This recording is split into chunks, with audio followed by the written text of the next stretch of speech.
Hi, I'm Dr. Sean Cooney, and this is your Dental Arch Extra.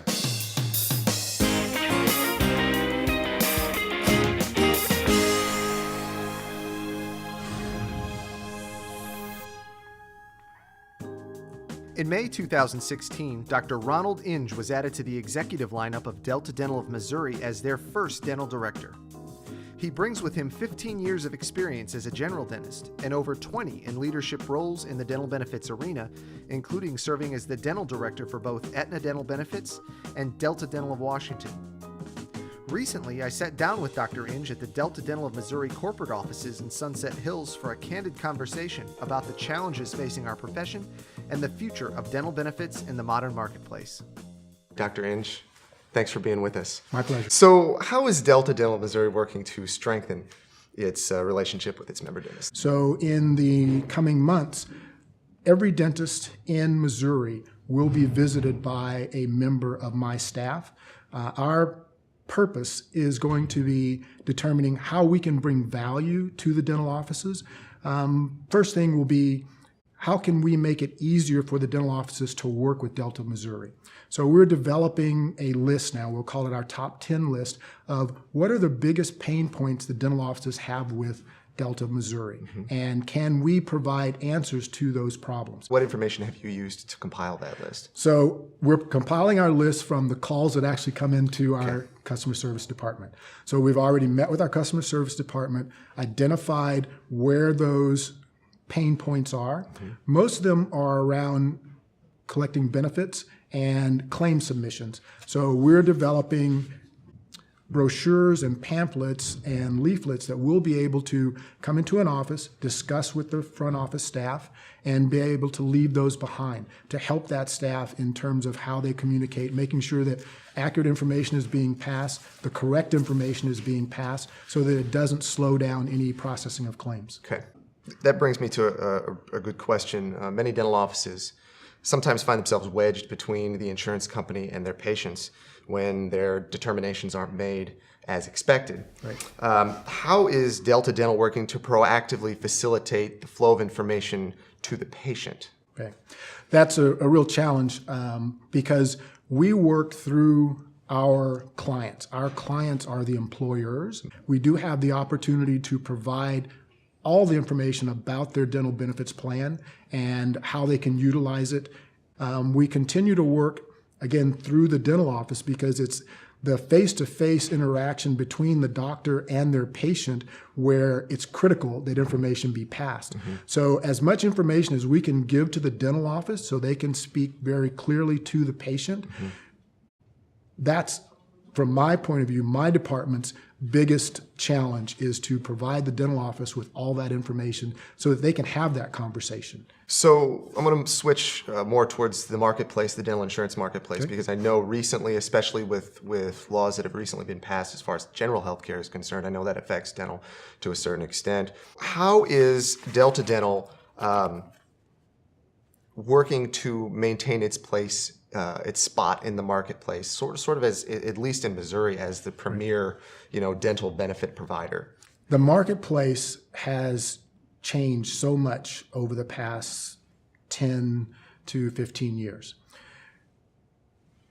In the past, dental benefits were seen as an ancillary product, and most employers felt very comfortable providing that benefit to their employees. With the recession, employers began to scrutinize every penny that was spent on healthcare, which created a challenge within the dental benefits industry. So now we have competition that is driving the cost of dental benefits down. So if you have a large employer, they are looking for the best rate in regards to the services they receive. Delta Dental of Missouri has ridden on our customer service as being our differentiator within the marketplace. Now that financial concerns have moved to the top of that, we are struggling to position ourselves not to be the least expensive, but to at least be competitive in our expenses that we charge to our clients. Much of that reflects back to the providers in regards to reimbursement.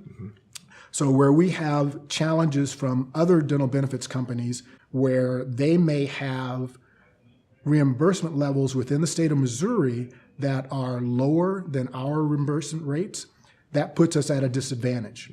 So we are working to manage our plan designs and manage our relationship with our doctors so that we can at least remain competitive. So, in the past 30 years, we've had a dental benefits level that has remained relatively flat. There was a $1,000 maximum 30 years ago. It's $1,500 most of the time today. But the advances in dentistry and the costs of that care have resulted in patients delaying treatment, which is basically makes them a statistic in the access to care crisis because they're not getting the treatment they need because it's financially unaffordable for them to do so. So in what ways how does Delta Dental view that, and in what ways are they working to try to make strides towards the future of dental benefits? So when the maximums first started, they were significant for the time. There was a shift within healthcare, and unfortunately that shift was onto the backs of providers, both medical and dental, in which the companies and the employers were looking at ways to manage their cost. And the first place, unfortunately, was on the backs of the providers. Whenever we go out to an employer, we offer a comprehensive dental benefit plan, and we offer whatever maximum that employer is willing to pay for their individual employees. And that's one of the things that I tell dentists is that the dental benefit is the amount of money that the employer is willing to provide to their employee. When we approach an employer and we offer a higher maximum, the employer will ask, and this is just part of their due diligence, how many of my employees actually exceeded that maximum the previous year? Traditionally, and dentistry is very predictable, that amount is between 3 to 5% of employees actually exceed their maximum. They don't exceed their maximums because they don't want to pay out of pocket, so they hold off on services until the next year when it renews. So now the employer says, well, what does it cost me to raise that maximum? It may cost you 1 to 2 cents per member per month. If you have a large corporation, that's a significant amount of money for 3 to 5% of your employees. From a financial standpoint, the answer is usually no. We're not going to increase it. And that's why the maximums have been very slow in regards to their creeping up. As long as our economy remains a challenge for everyone, there will probably be very little movement within reimbursement levels across the country. That kind of takes me right into the next question perfectly. For the past few years, dental spending has been flat, and in some areas has experienced a negative growth. Additionally, utilization among middle class and upper middle class people has declined pretty steeply. Yes. How are these issues viewed by Delta Dental of Missouri? And what role do you see dental insurance companies as a whole playing in increasing the utilization of dental benefits among patients? So our role is to promote preventive services more so. So the majority of our plans cover diagnostic and preventive services at 100%. And that's to encourage individuals to seek care at the dental office and to receive appropriate care. We are firm believers that preventive services help to deter more extensive services down the line. It also helps to maintain that person's oral health and therefore their overall health. As a general dentist myself, and with our audience being a majority general dentists and some specialists, we view the sort of provider dental benefit relationship from the point of view of a clinician. You have the unique perspective of being both a clinician and a dental benefits administrator. What are what is a way or two that you could, how could you shed some light on the administrative side of that relationship that would help our member dentists maybe perhaps find a new perspective and understand the benefit side of it just a little bit better? Okay. It's very challenging, to be honest. And myself and our dental consultants wrestle with that every day because we recognize that there are many services that are necessary, but they are not covered by the dental benefits plan. And again, it goes back to the choices that are made by the employer. We would be happy to pay for every procedure that is appropriate and that delivers a benefit to the patients. However, there is still the financial factors in that equation, and the employers take those into consideration.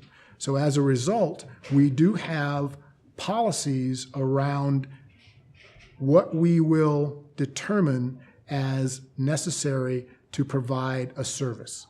That's not to say that in the opinion of the diagnosing dentist, it's not definitely necessary. It's to say that this plan is designed in such a way that there are requirements to meet that. So one of the things that we will try and do, my department will try and do, is provide as much information about our requirements to the doctors in our network. As a general dentist, the more information you can communicate to us, the better it is for us to make a determination. Because if you submit an x-ray of a tooth that has an occlusal restoration in it, and you want to do a crown, and all you submit is a bite wing x-ray and no narrative, I see no reason for that to have a crown.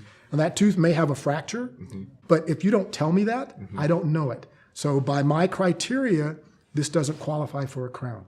So the best thing that I can say to the dentist is more information is still not enough. Give us everything that when you do your diagnosis, that's the type of information that I need to have to evaluate that claim. Is there a plan in the future to offer through a web portal or through some other means, offer our dental staff who deal with benefits, our insurance coordinators, even our dentists, the same information that the consultants are using as far as the individual criteria for each employer's plan, so that we can go in, say, if we have something. I've had experiences where we've had crowns in a situation like you had described that were not a covered benefit, even though a crown was dentally necessary. It wasn't a covered benefit, but there was no way to know that from the information we received through either the fax or the telephone call. Similarly, things like alternate benefits on molars versus premolars, or molar root canals, molar endodontics are covered differently from premolar endodontics, and those little things just aren't known until after the determination has been made.